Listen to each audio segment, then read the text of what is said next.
Hey guys, it's Sam and this is my January wrap up. So you may not be able to tell, but I have moved and this is my new setup temporarily at my parents' house because I'm going to actually be moving into Chicago proper, but my parents live in a town outside of Chicago and I'm just there to get settled, get everything set up for this state, and it's just easier to do cross-country moves, get a new job, get a new place when you already have an address in that state. So that's what I'm doing here for like a month or two. So I'm actually in the basement. The heater just turned on. We do not have a finished basement, so there's concrete around me. It's fine. We just don't have a very large house for me to set up filming stuff. So I only have my books out that are my TBR books and then the books behind me. It's all very strategic. And a lot of my books are in storage and my shelves are in storage and things like that. So anyway, very rambly, but let's get into the books that I read in January. The first book that I picked up in January was Sorcery of Thorns by Margaret Rogerson. I've already done a full review on this, so I will link that on the screen. This was also the House Salt book club pick for January. If you have missed it, me and a bunch of friends decided to start a book club in 2020, and this is just our own thing. It's not sponsored. We're not working with any publishers, at least at this point. If publishers want to pay us, I'm sure we won't be opposed. But we decided to pick up Sorcery of Thorns, and we did a whole live show also on my channel that I will link on the screen, so you can get all that Sorcery of Thorns content with spoilers and non-spoilers. This is a standalone YA fantasy that follows a character who grew up in a magical library, and she is training to become a sort of like keeper, they're called wardens, of the magical grimoires, which are sort of living books. This was a fun read. Like I said in my review, this felt very nostalgic, even though this is a brand new story. It just had a lot of tropes that I really enjoy. I found the plotline to be predictable, but in a way that was fun. It just felt like just comfortable. You're reading something, you kind of know where it's gonna go, and it's just kind of fun, and the imagery and things were really fun. So I ended up enjoying this. It didn't blow me away. It's not a book that's gonna sit in my feelings for very long, but I did give this 4 out of 5 stars. I then picked up Well Met by Jen DeLuca. This is an adult contemporary romance. I've already done a full review on this as well, so I'll link that on the screen. And this is an enemies to lovers small town Renaissance fair romance. The main character moves to town because of some family circumstances, and she ends up joining the Renaissance fair as a bar wench to help out her niece, who she's helping to take care of, and she meets Simon, who is the grumpy organizer of the Renaissance fair, and they do not hit it off. But when their characters meet in the Ren fair, they hit it off. This was a very cute story, exactly what I wanted. I flew through this. I felt the same way that I felt about The Honeymooners when I read it, which is one of my favorite romance books. So this just gave me all of those like wonderful shipping, butterflies kicking your feet kind of feelings, and I just really enjoyed it. What kept this from being a 5-star was that there was some tension at the end with miscommunication that I felt like was really overblown and didn't really make sense, and the characters' personalities kind of like changed temporarily to make this conflict, and I really didn't like that. So I ended up giving this 4.5 out of 5 stars. This is one of my favorite romances that I've read, but I just didn't like that conflict thing, and I can't quite get past it, but I do plan on continuing to read Jen DeLuca's books, and she is going to be coming out with more in this Renaissance fair world, and I can't wait for that.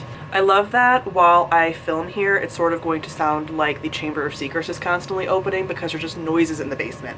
There's like water and like sump pumps and the heat and stuff. It's gonna be great.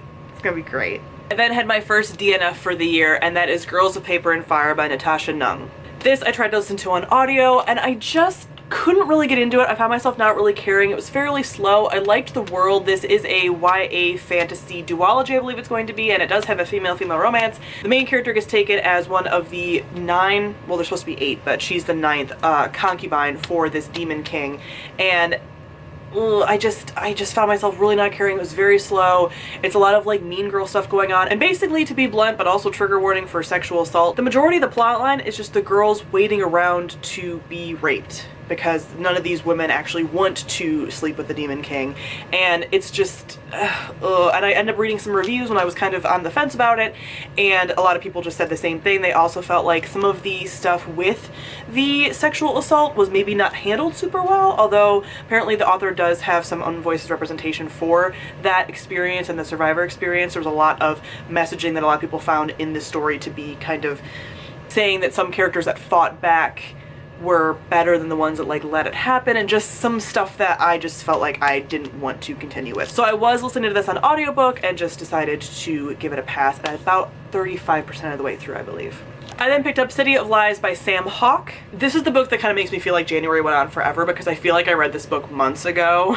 This is the first book in an adult fantasy. I believe it's going to be probably a trilogy, but this follows two main characters. They are siblings. The brother is trained to be a proofer or a food tester for the heir, the chancellor's heir. So in this society there are chancellors and he is the proofer for the heir, and this is a role that you're not really supposed to, no one's supposed to know that that's what he does. That's what his family has done for generations. So he does that, but he also is really skilled at poisons and things because he has to be able to detect them, and he has OCD. And then the sister was originally trained to be the proofer, but she did not have the ability to do that because of some chronic illnesses that she has. So it's kind of like she might have like fibromyalgia, chronic fatigue, something like that.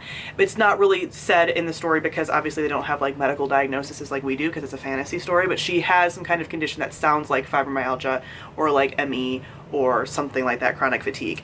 And so she has actually been trained to be a spy, but no one really knows that's what she is, and that's kind of part of the point. So they are both working together because at the beginning of the story there is a sabotage of sort of the royal chancellor line, and they kind of have to figure out what is going on, who is doing this, and there is a siege that starts, and everything kind of goes from there. So this was a story that was incredibly slow. This took me forever to read.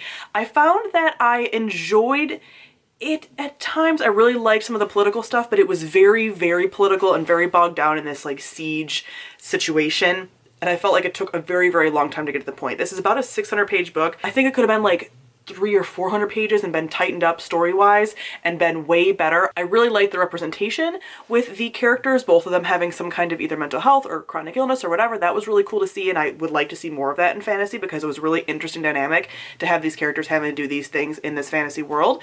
But I found myself not really connecting to the characters as much as I would have liked to. I didn't really feel like they were ever in danger, or that, you know, I wasn't really just like pulling for them that much. And then some of the magical things and political things like really weren't as fleshed out as I would have liked them to be. I did like the ending because it's kind of like this giant mystery the whole time, so I liked seeing the twist and stuff, which I didn't really see coming.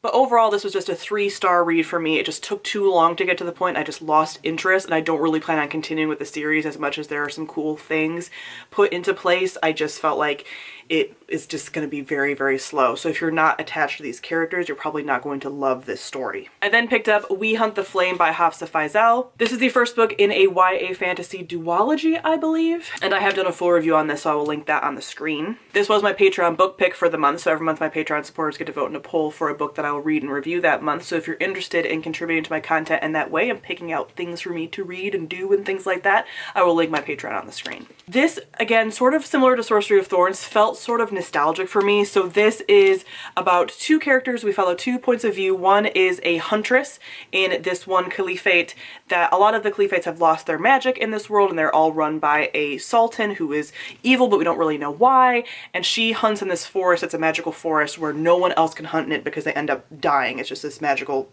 woods, and it's very cool. I wish we would have gotten more of the woods.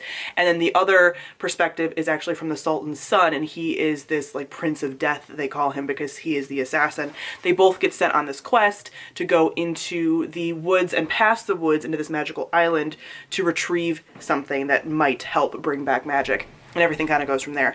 The first part of this book was actually kind of slow. It took them, I think, about 100 pages to get to that whole quest point, but I mentioned the quest because it's on the synopsis. It's like the point of the book. It just takes a while. But like I said, this did feel very nostalgic for me. There's a desert road trip element because this isn't like a desert-based fantasy world. There's a lot of really cool like magic and creatures and things. And even though this is just a dual POV story, we do get a cast of characters that are along for this quest eventually. They kind of start acquiring these people. And so you have that feeling of like earlier YA, like I really compare it to like Ruin and Rising by Leigh Bardugo, when you have all these people but you're not in all of their heads, because I am getting a little bit exhausted by multiple POV stories. I still love them, but it's like I don't need to know the whole crew. I just want their witty banter in the background. So I ended up really enjoying this. I thought this was very fast-paced and fun, and I just am really intrigued about the rest of the story, and I do believe this is just going to be a duology, so I'm looking forward to the final book in the series. I gave this 4 out of 5 stars. Then we have Gods of Jade and Shadow by Silvia Moreno Garcia. This is an adult fantasy standalone. This takes place in Mexico during the Jazz Age, and our main character, Cassiopeia,